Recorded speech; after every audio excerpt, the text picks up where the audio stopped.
అందరికీ నమస్కారం. మీ జీవితంలోని విఘ్నాలన్నీ తొలగిపోయి ఆ లంబోదరుడి ఆశీస్సులు మీ మీద ఎల్లవేళలా ఉండాలని కోరుకుంటూ కేటీవీ ప్రేక్షకులందరికీ వినాయక చవితి శుభాకాంక్షలు.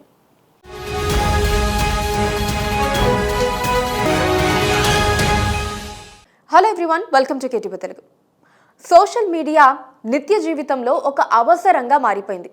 ప్రపంచంలో ఏ మూలన ఏమి జరుగుతున్నా వివిధ అంశాలు, ముఖ్యంగా యువతని ఇది గణనీయంగా ప్రభావితం చేస్తోంది. మన భావాలను, అభిప్రాయాలను వ్యక్తపరచడానికి, సమాచారాన్ని ప్రతి ఒక్కరికి తెలియజేసే అవకాశాలను పెంచుతుంది. కానీ కొన్ని సందర్భాల్లో ఇది విపరీత చర్యలకు దారితీస్తోంది. అంతేకాదు, ఇది వారి మానసిక ఆరోగ్యాన్ని కూడా ప్రమాదంలోకి నెట్టేస్తోంది. సోషల్ మీడియాలో విపరీత పోకడలు అనేక అనర్థాలకు దారితీస్తోంది. ప్రమాదకరమైన స్టంట్లు, ఛాలెంజ్ పిచ్చిలో పలువురు ప్రాణాల మీదకి తెచ్చుకుంటున్నారు. తాజాగా ఓ బాలుడికి ప్రాణ సంకటంగా మారింది. క్రోమింగ్ ఛాలెంజ్లో భాగంగా పర్ఫ్యూమ్ను పీల్చిన ఓ 12 ఏళ్ల బాలుడు కార్డియాక్ అరెస్టుకు గురయ్యాడు. గత నెలలో ఈ ఘటన బ్రిటన్లో చోటు చేసుకుంది.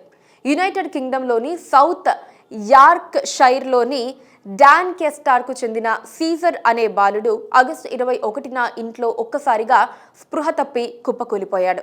ఆ శబ్దానికి ఉలిక్కిపడి కిందకు వచ్చిన అతడి తల్లి నికోసల్ కింగ్ కుమారుడి పరిస్థితి చూసి నిర్ఘాంతపోయింది.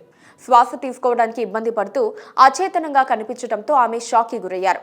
మూర్ఛ లేదా గుండెపోటుగా భావించిన ఆమె వెంటనే తన కుమారుడికి CPR చేసింది.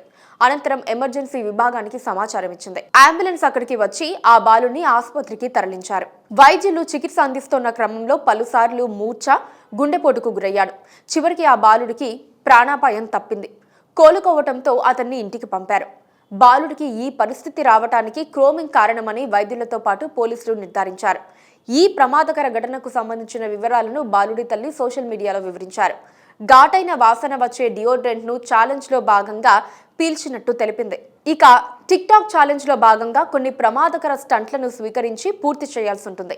Paint, petrol, nail polish, aerosol cans, floor cleaning ఉత్పత్తులకు సంబంధించి ప్రమాదకర రసాయనాల నుంచి వెలువడే ఘాటైన వాసనలను పీల్చడాన్నే క్రోమింగ్ గా వ్యవహరిస్తారు. దీనివల్ల మాట తడబాటు, మైకం, భ్రాంతి, వికారం, వాంతులు వంటి దుష్ప్రభావాలు తలెత్తుతాయి.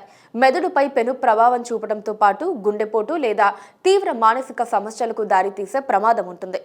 తన కుమారుడి పరిస్థితి గురించి నికోలా వివరిస్తూ, నా చిన్న కుమారుడికి అప్పుడే పాలిచ్చి నిద్రపుచ్చుతున్నాను.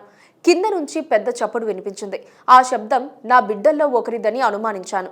సీజర్ మెట్లపైకి పాకటం చూశాను. అతను తినటానికి ఏదైనా తీసుకుంటున్నాడని అనుకున్నాను. చప్పుడు ఎవరో పడిపోయినట్లు వినిపించింది. నేను కింద నుంచి మూలుగుల శబ్దం విన్నాను.